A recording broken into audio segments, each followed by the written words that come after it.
Early time restricted feeding सबसे अच्छी technique है इंटरमिटेंट फास्टिंग करने की। और इस वीडियो में मैं आपको ये समझाऊंगा कि ये सबसे अच्छी क्यों है। अर्ली टाइम रेस्ट्रिक्टेड फीडिंग या ETRF उस प्रैक्टिस को बोलते हैं जिसमें हम जितना जल्दी हो सके अपने कैलोरीज को कंज्यूम करने की कोशिश करते हैं। फॉर एग्ज़ाम्पल हो सकता है कि आप अपना पूरा खाना 3 बजे तक या 4 बजे तक या शाम के 5 बजे तक ख़त्म कर लें, बट फोकस करें कि अपना डिनर स्किप करें और जितना जल्दी हो सके खाना खा लें। लेट डिनर को जितना हो सके अवॉइड करें। बहुत सारे कारण हैं कि आप क्यों इससे फ़ायदा लेंगे। एक तो ये है कि आपका कैलोरी इनटेक आपके सर्केडियन रिदम के साथ इन लाइन आ जाएगा। हम सब के अंदर एक सर्केडियन क्लॉक होती है। ये सिर्फ हमारे स्लीपिंग और वेकिंग साइकिल को ही नहीं रेगुलेट करती, बट हमारे मेटाबॉलिज्म को भी रेगुलेट करती है। उदाहरण के तौर से ये एक स्टडी थी जिसमें सर्केडियन क्लॉक को स्टडी किया गया हमारे मेटाबॉलिज्म के रिलेशन में। इसमें ये पाया गया कि हम ज़्यादा इंसुलिन सेंसिटिव होते हैं और अपने शुगर्स कार्बोहाइड्रेट्स को ज़्यादा प्रोसेस कर सकते हैं दिन के टाइम में, और हम कम इंसुलिन सेंसिटिव होते हैं रात के टाइम और अपने शुगर्स को प्रोसेस नहीं कर पाते। ये स्टडीज़ थी जिनमें कंफर्म किया गया है कि अगर आप वही मील नाश्ते के टाइम पे लें और डिनर के टाइम पे भी एग्जैक्टली सेम मील लें सेम सर्कमस्टांसेस में, तो रात को वही खाना खा के आपको शुगर ज़्यादा बढ़ेगा एज़ कम्पेयर टू अगर वही खाना आपने सुबह के टाइम लिया होता। क्योंकि हम इंसुलिन सेंसिटिव ज़्यादा होते हैं सुबह और इंसुलिन रेजिस्टेंट होते हैं शाम को। इस स्टडी में ये दिखाया गया था कि ये इंसुलिन रेजिस्टेंस क्यों होती है। इसका कारण ये है कि जब हम सो रहे होते हैं उस टाइम तो हम कोई कैलोरीज और कार्बोहाइड्रेट्स को कंज्यूम नहीं करते, और इसलिए ताकि हमें लो शुगर या हाइपोग्लाइसीमिया ना हो, सोने के टाइम पे हमारी बॉडी एक फिजियोलॉजिकल या नेचुरल इंसुलिन रेजिस्टेंस को डेवलप करती है। क्योंकि इंसुलिन का काम यह होता है कि आपकी शुगर को आपके ब्लड से मूव करके टिश्यूज़ के अंदर ले जाया जाए। एक तरह से आप सर्केडियन इंसुलिन रेजिस्टेंस को ये सोच सकते हैं कि एक तरह का स्टॉप गैप या सेफ्टी वॉल्व मैकेनिज्म है आपको रात के टाइम शुगर कम होने से बचाने के लिए जब आप सो रहे होते हैं। दूसरा कारण ये है कि अगर आप अपनी कैलोरीज को दिन के पहले के हिस्से में लेंगे तो आप अपने बॉडी को ये सिग्नल्स देंगे कि कैलोरीज को बर्न करो। देखिए, ये बहुत ज़रूरी है कि कैलोरीज को आप कंट्रोल करें। जितने कैलोरीज आप लेते हैं और जितने कैलोरीज आप बर्न करते हैं, डेफिनेटली ये वेट के लिए बहुत ही इम्पॉर्टेंट है।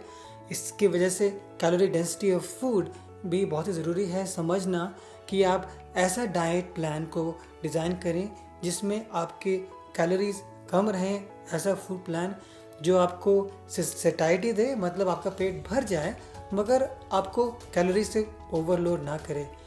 इसलिए मैं एक सात्विक तरह की होल प्लांट बेस्ड डाइट को रेकमेंड करता हूँ ताकि हम फुल भी फील कर सकें। उसमें खूब सारा फाइबर हो, वाटर रिच फूड्स हों और कैलोरीज एक्सेसिव अमाउंट में ना हो, मगर जो आप हार्मोनल सिग्नल्स अपने बॉडी को देंगे वो भी एक्सट्रीमली इम्पॉर्टेंट हैं।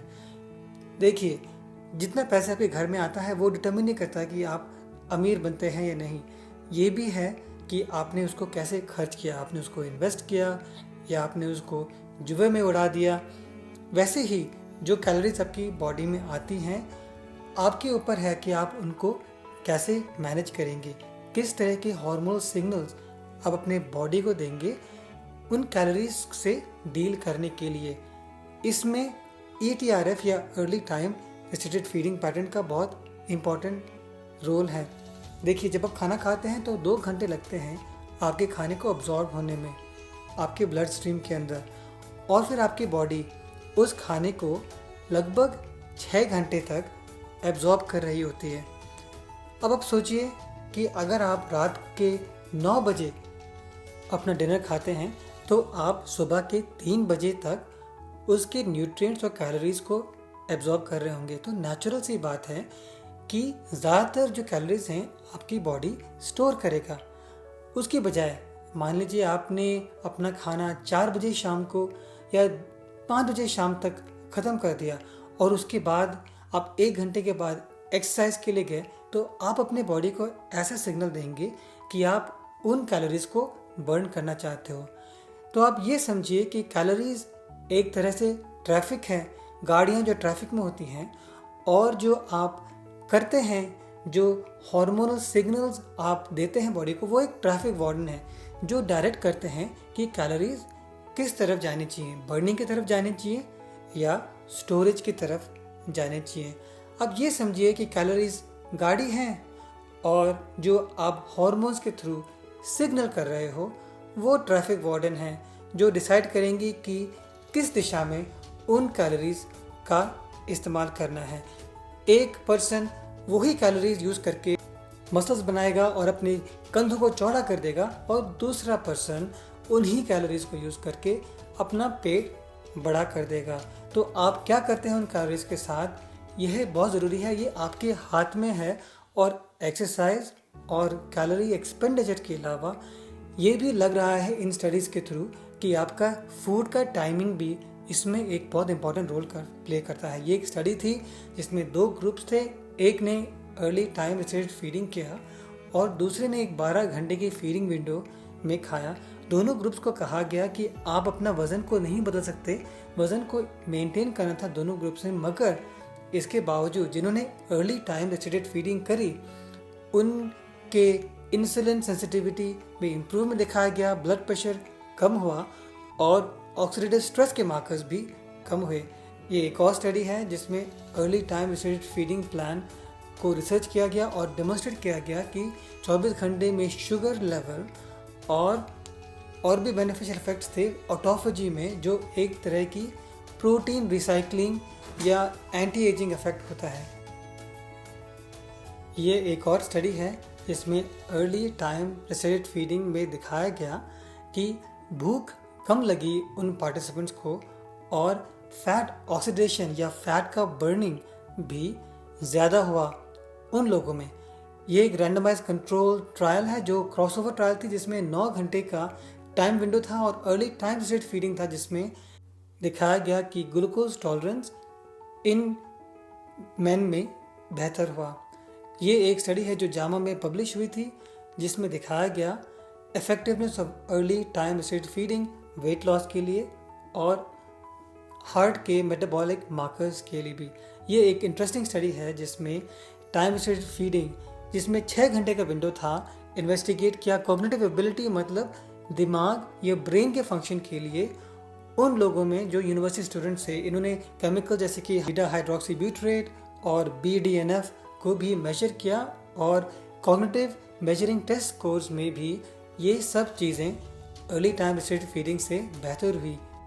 एक और स्टडी है जिसमें 2 वीक्स के लिए अर्ली टाइम रिस्ट्रिक्टेड फीडिंग दिखाया गया कि मसल की सेंसिटिविटी टुवर्ड्स इंसुलिन और एनाबॉलिक हार्मोन्स दोनों बेहतर हुए ETRF के साथ। मगर ये कोई नई बात नहीं है। अगर हम जैनिज़्म में देखें, जैनिज़्म एक रिलीजन है जो साउथ एशिया में है, ऑफ्टन ऑफशूट ऑफ हिंदुज़म के तौर से डिस्क्राइब किया जाता है। जैनिज़्म में जो जैन लोग होते हैं वो सूर्य उदय के बाद फास्टिंग करते हैं। साउथ एशियन सब कॉन्टिनेंट में सूर्य उदय लगभग 5 PM के आसपास होता है, इसलिए हज़ारों साल के लिए बहुत सारे जैन लोग ऐसे हैं जिन्होंने खाना नहीं खाया शाम के 5 बजे के बाद। तो चाहे ये अर्ली टाइम रिस्ट्रिक्टेड फीडिंग की प्रैक्टिस हो जैनिज़्म में या एक सात्विक style whole food plant based diet हो, यह लगता है कि हज़ारों सालों से हमको पता था कि ऑप्टिमल हेल्थ कैसे पानी है और यही अभी है कि हम इन चीज़ों को रीडिस्कवर कर रहे हैं। एक जापानीज साइंटिस्ट हैं जिनको नोबेल प्राइज़ मिला उनके रिसर्च के लिए जो उन्होंने किया ऑटोफेजी या anti ageing effects of intermittent fasting पे। और इसके बाद हम ज़्यादा अवेयर हो गए हैं। वेस्टर्न मेन स्ट्रीम मीडिया में intermittent fasting common issue of discussion है, मगर हज़ारों साल पहले हमारे एंसेस्टर्स को ये सीक्रेट्स पहले से पता थे।